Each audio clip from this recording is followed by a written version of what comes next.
اس پر پوری امت کا اجماع ہے کہ جو بھی غیر مسلموں کے مذہبی تہوار ہیں، مذہبی رسومات ہیں، ان میں کسی قسم کی شرکت جائز نہیں ہے۔ قرآن مجید نے غیر مسلموں کی دو اقسام بیان کی ہیں، لا ينهاكم الله عن الذين لم يقاتلوكم في الدين ولم يخرجوكم من دياركم ان تبروهم، کہ وہ غیر مسلم جو تمہاری دشمن نہیں ہیں، جنہوں نے تمہیں گھروں سے نہیں نکالا، تم پر ظلم زیادتی نہیں کی، تو اللہ تعالیٰ تمہیں منع نہیں کرتا کہ ان سے اچھا سلوک کرو، بلکہ اللہ تمہیں حکم دیتا ہے کہ ان کے ساتھ اچھا سلوک کرو، کیونکہ اللہ تعالیٰ انصاف کرنے والوں کو پسند کرتے ہیں۔ خود رسول اللہ صلی اللہ علیہ وسلم کی سیرت میں آپ صلی اللہ علیہ وسلم نے یہودیوں کی، جو آپ کے یہودی پڑوسی تھے، ان کی عیادت بھی کی ہے، اور آپ صلی اللہ علیہ وسلم کی جو زوجہ حضرت صفیہ، ان کے رشتہ دار یہودی تھے، وہ ان کو ہدایہ تحفے بھیجا کرتی تھیں۔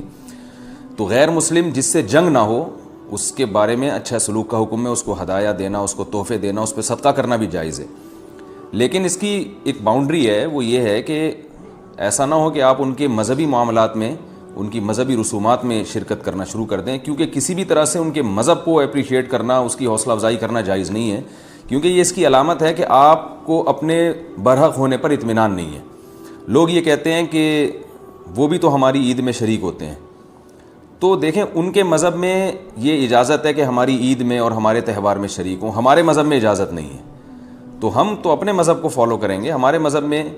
کرسمس ہے یا جو بھی ان کے مذہبی تہوار ہیں، ان میں کسی بھی قسم کی شرکت کی ہمیں شریعت میں اجازت نہیں دی ہے۔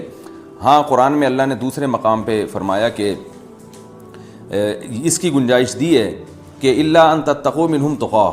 کوئی خطرہ ہو، اندیشہ ہو، آپ ایسی جگہ پہ رہتے ہیں جہاں غیر مسلموں کا غلبہ ہے، اور اگر آپ نے بالکل ہی بائیکاٹ کر کے رکھا تو آپ کو خطرہ ہے کہ وہ یعنی آپ پہ ظلم زیادتی کریں گے، تو ظلم سے بچنے کے لیے یا زیادتی سے بچنے کے لیے جس حد تک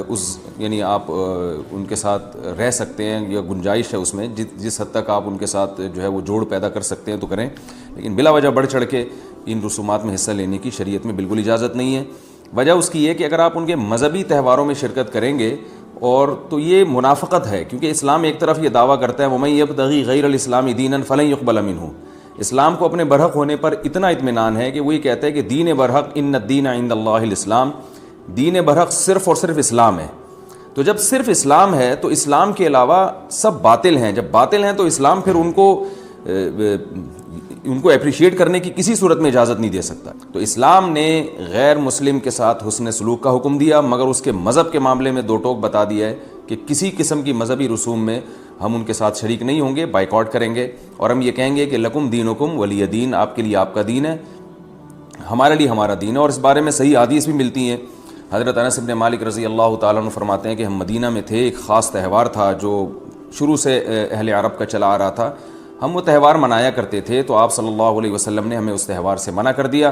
اور آپ صلی اللہ علیہ وسلم نے فرمایا کہ اللہ تعالیٰ نے ہمیں اس کے بدلے میں دو تہوار دے دیے ہیں، ایک عید الفطر اور عید الاضحیٰ۔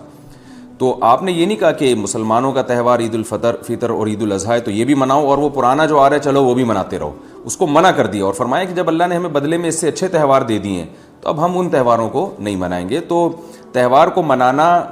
یہی ہوتا ہے کہ آپ ان کے ساتھ مٹھائی میں شریک ہو جائیں یا ان کے ساتھ رنگ رلیوں میں شریک ہو جائیں، کسی بھی طرح سے شرکت ہوگی تو وہ منانا ہی کہلائے گی، لہذا اس کی اجازت نہیں ہے۔